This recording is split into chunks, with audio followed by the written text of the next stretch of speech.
Hello everyone. In this video of English learning, I am going to discuss about some sentences that are related with your etiquette.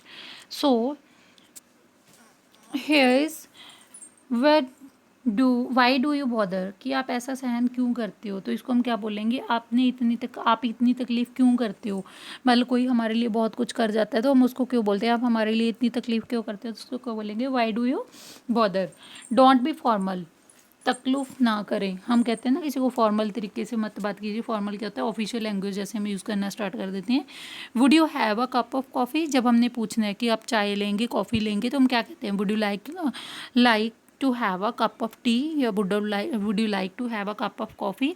तो हम किसी से कुछ भी पूछना चाहते हैं तो ऐसे पूछेंगे नो थैंक्स और येस थैंक्स। अगर हमने लेना है तो हम बोलेंगे येस थैंक्स, अगर नहीं लेनी तो क्या बोलेंगे no thanks.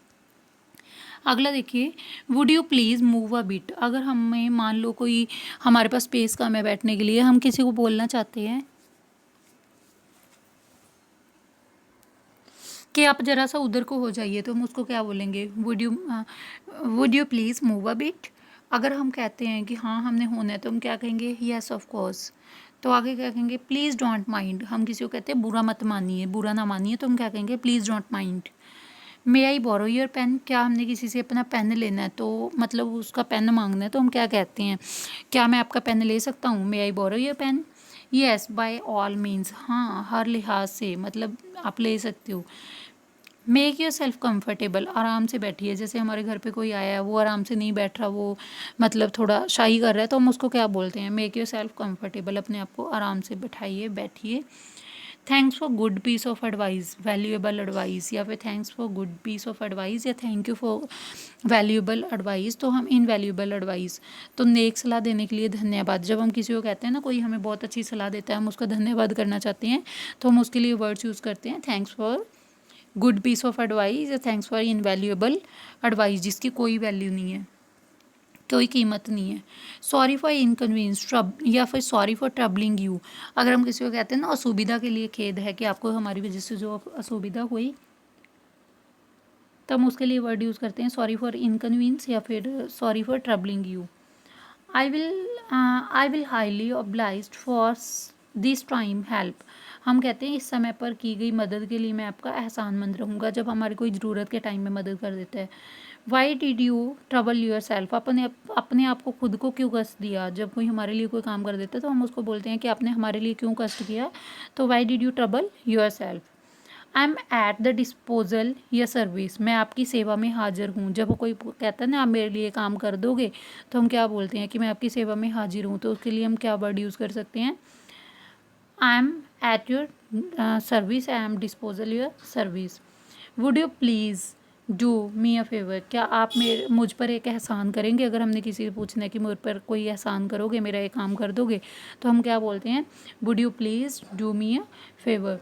So here I am going to discuss some sentences that are related with the warning or signals. So जैसे हम कहते हैं वार्निंग देने के लिए किसी को, सिग्नल देने के लिए, like dead and ahead, आगे रास्ता बंद है, dead and ahead। WC जिसका मतलब क्या होता है, वाटर क्लोजेस्ट, जो स्नानघर जिसको हम बोलते हैं, वाटर क्लोजेस्ट जिसका मतलब क्या है, नहाने का स्थान। टूलेट का मतलब क्या होता है, किराए के लिए जो जगह खाली होती है। वीवेयर ऑफ डॉग्स, इसका मतलब क्या होता है, कुत्तों से सावधान रहिए। एग्जिट का मतलब क्या होता है, बाहर जाने का रास्ता। एंट्रेंस क्या होता है, अंदर आने का रास्ता, प्रवेश का रास्ता। टो अवे जोन, इसका मतलब क्या होता है, यहाँ यह जगह गाड़ी पार्किंग के लिए नहीं है। जहाँ पे लिखा हो ना टो अवे जोन, इसका मतलब क्या है, जगह गाड़ी पार्किंग के लिए नहीं है। स्कूल एड, इसका मतलब क्या है, आगे स्कूल है। Smoking injuries to health, cigarette पीना हमारे लिए क्या है, स्वास्थ्य के लिए हानिकारक है। कीप टू द राइट, दाहिने तरफ चलिए। अगर हम किसी को वो दे रहे हैं ना इंस्ट्रक्शन की दाहिने तरफ चलिए, keep to the right. Please let me do this work for you, कृपा करके मुझे ये काम आपके लिए करने दीजिए। मतलब मुझे जो कह रहे हैं ना कि मेरे को ये काम करने दीजिए, please let me do this work for you, या please let me do this work, मेरे को ये काम करने दो। Please take care of cleanliness of this place, कृपा करके सफाई का यहाँ पे स्पेशली ध्यान रखें। आपने देखा होगा इस टाइप की वार्निंग अक्सर दीवार पे लगी होती हैं, तो यहाँ पे क्या है, क्लीनिनेस का स्पेशली ध्यान रखिए। डोंट स्प्रेड गार्बेज हेयर, यहाँ पे गंदगी ना फैलाओ। गार्बेज किसको बोलते हैं हम, गंदगी को। स्प्रेड क्या होता है, फैलाना। सो अगर आप इन सेंटेंसेस को अपने डेली रूटीन में यूज़ करते हो, यहाँ पे कुछ वार्निंग्स हैं जो आप कहीं पे भी वॉल पे कहीं पे भी लिखी पढ़ते हो, तो आपको पता चल जाता है कि यहाँ पे ये वार्निंग किस लिए लगी है, इसका मतलब क्या है। अगर आप अपने एटिक्वेट्स को शो करना चाहते हो, उसके लिए भी इन सेंटेंसेस का यूज़ कर सकते हो। So I request you all to subscribe my channel to give me your support. Thank you all for watching.